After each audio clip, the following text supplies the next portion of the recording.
Oui, vous me demandez là de parler de la situation de suspension de solde des enseignants au Minesec. Effectivement, nous vivons cette suspension de solde depuis le janvier 2024 et février 2024.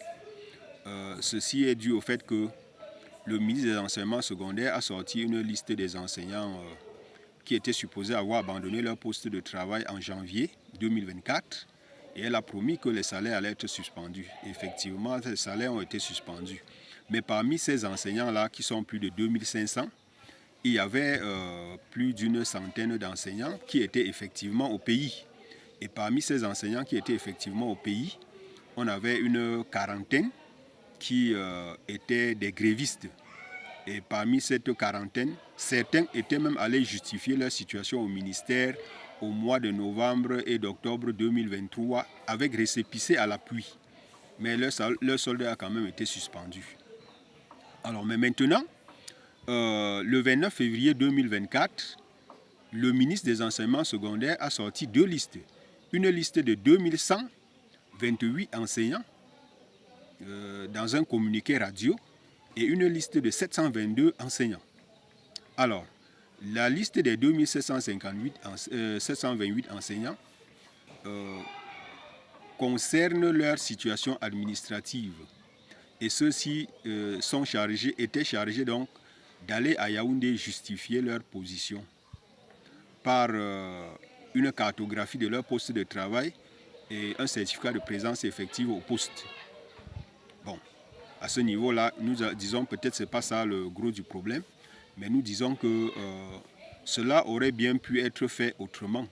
C'est-à-dire que les délégués départementaux et régionaux qui ont aidé le ministre à établir ces listes-là pouvaient également être la courroie de transmission de ces deux pièces-là et éviter donc à ces enseignants toutes les tracasseries liées au voyage à Yaoundé en partant des quatre coins du pays. Et donc, ce n'est pas ça donc véritablement le problème, mais nous disons ceci.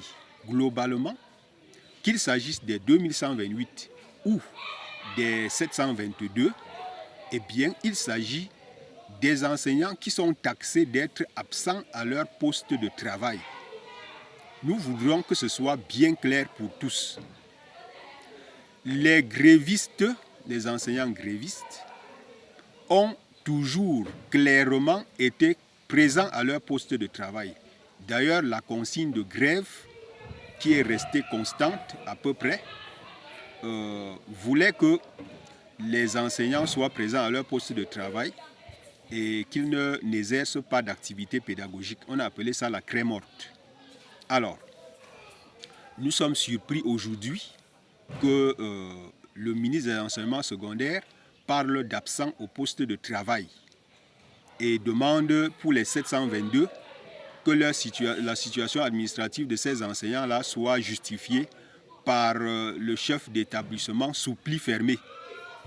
Nous pensons que Madame le ministre est en train de vouloir se cacher derrière les chefs d'établissement pour suspendre les soldes des enseignants.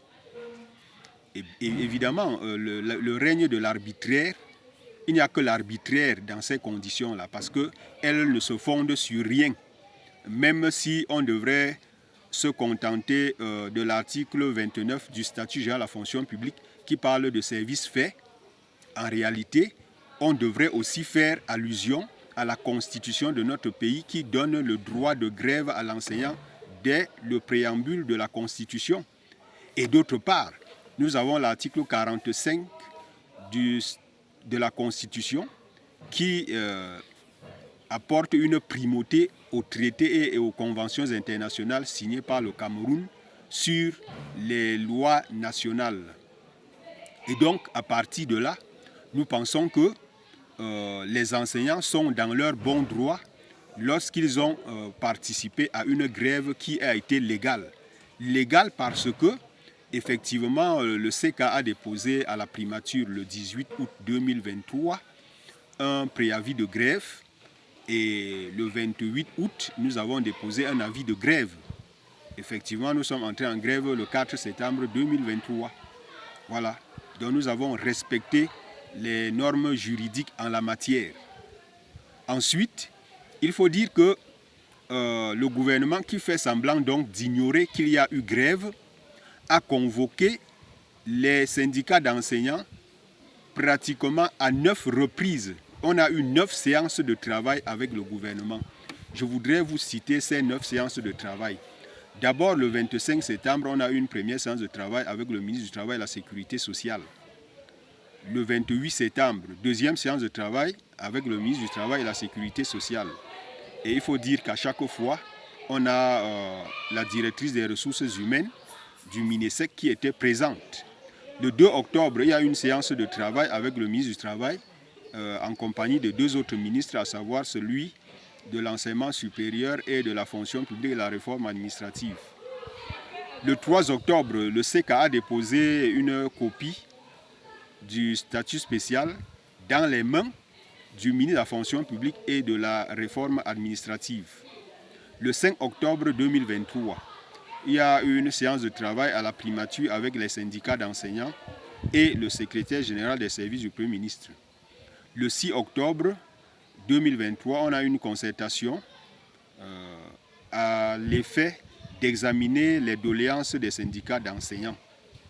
Et là, une fois de plus, nous étions au ministère du Travail. Le 9 octobre, on a eu une rencontre à la primature avec le secrétaire général des services du Premier ministre. Séance de travail. Le 11 octobre 2023, séance de travail avec le ministre de l'Enseignement supérieur à l'effet de préparation du Forum national de l'éducation. Le 16 octobre 2023, séance de travail à la primature avec le secrétaire général des services du Premier ministre. Voilà. Et après cela, maintenant, nous avons eu 2 audiences. La première audience était le 24 octobre 2023 avec le secrétaire général des services du Premier ministre. Et la deuxième audience, c'était le 24 novembre 2023 avec le conseiller spécial du ministre d'État, secrétaire général à la présidence de la République. Toutes ces rencontres-là l'étaient parce que les enseignants étaient en grève et le gouvernement était en train de faire des séances de travail pour trouver une solution à ce problème-là. D'où vient-il qu'avec tout cela, le ministre des enseignements secondaires déclare que les enseignants étaient absents à leur poste de travail? Le droit à la grève est-il donc banni dans la constitution de notre pays? Le Cameroun n'est-il plus démocratique? D'où vient-il que le droit à la grève soit ainsi malmené? Le droit d'adhérer à un syndicat n'est-il pas reconnu par le statut général de la fonction publique? L'article 21 de ce statut, qu'est-ce qu'il dit dans son alinéa 2? Donc, nous ne comprenons absolument rien aux manœuvres du ministre des enseignements secondaires, parce que nous ne savons pas qui elle veut tromper dans cette histoire. Veut-elle tromper l'opinion nationale ou l'opinion internationale lorsque toutes les activités que je vous ai menées là avec le gouvernement ont été largement médiatisées par la presse nationale et internationale?